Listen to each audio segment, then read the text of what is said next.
Yeah. Growing up, did you eat dinner with your family? Growing up in my household, it was pretty much mandatory. Come home from school, we did homework. Around 7 o'clock, 7:30, the dinner was ready. Televisions went off.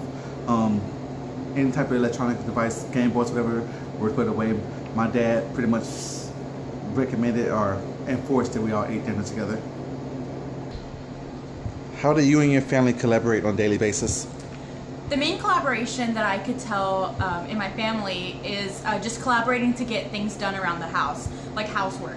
My mother works a lot, so me and my brother would always kind of have to collaborate to get things completed, like our homework and dinner, making sure our clothes are washed, cleaning.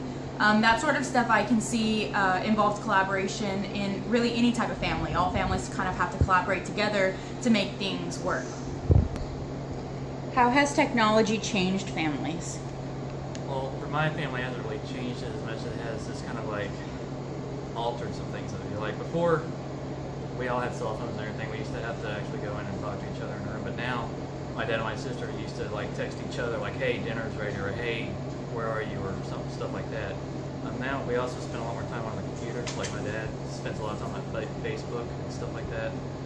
Me and my mom and my sister watch Netflix instead of normal TV or talking. So it's just minor stuff like that. And we still talk and stuff, but it's just added to it, I guess.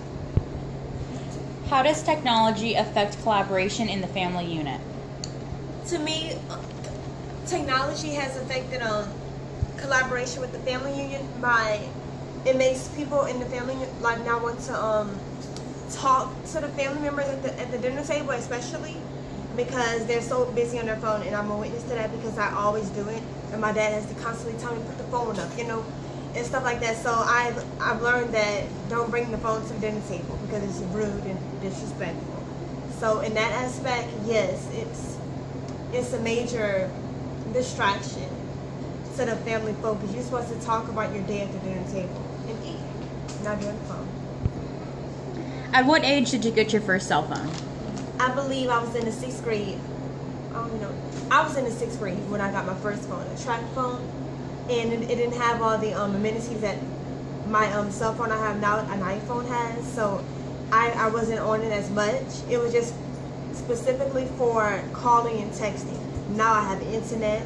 Look at I have internet and games and touchscreen, and it makes me want to be on my phone more. It's became addictive. 2 video files, they won't be Yeah. At what age did you get your first cell phone? Okay, the first time I got first cell phone I ever got was back in 1999, way back in time before most people in here were actually born. It was a little Nokia phone by Primewell, oddly shaped square phone. People use that as paperweights now. Only type of, I guess, technology that I had on that phone was calling only. There was no such thing as text or Facebook or anything, just call and that's it. And you got charged for every minute you used. But my first piece of technology was a beeper I bought when I was 15 with my own money. I was very proud of it right there because I earned it. At what age did you get your first cell phone? I think I was in 10th grade, and so I've probably been about, 15, 16, something like that. So, yeah, I got one really late in comparison to everybody else. And it was a Razr flip phone. I don't know if anybody remembers those, but they were a big deal at the time. But At what age did you get your first cell phone? I got my first cell phone when I was in 5th grade. I was probably 10 at the time. I got a phone before really any of my other friends because my mother was a single parent, so she needed to be able to contact like me and my little brother and stuff, and we were kind of always together because we went to the same school. I do remember though that there was a time restraint to the amount of times that you could, amount of minutes you could use whenever you call people, and the amount of text that you could send. So after 10 p.m. they were free. So I used to stay up all night talking to my friends because it was free, and the minutes didn't go against your bills. So that was really the only time I could talk to people.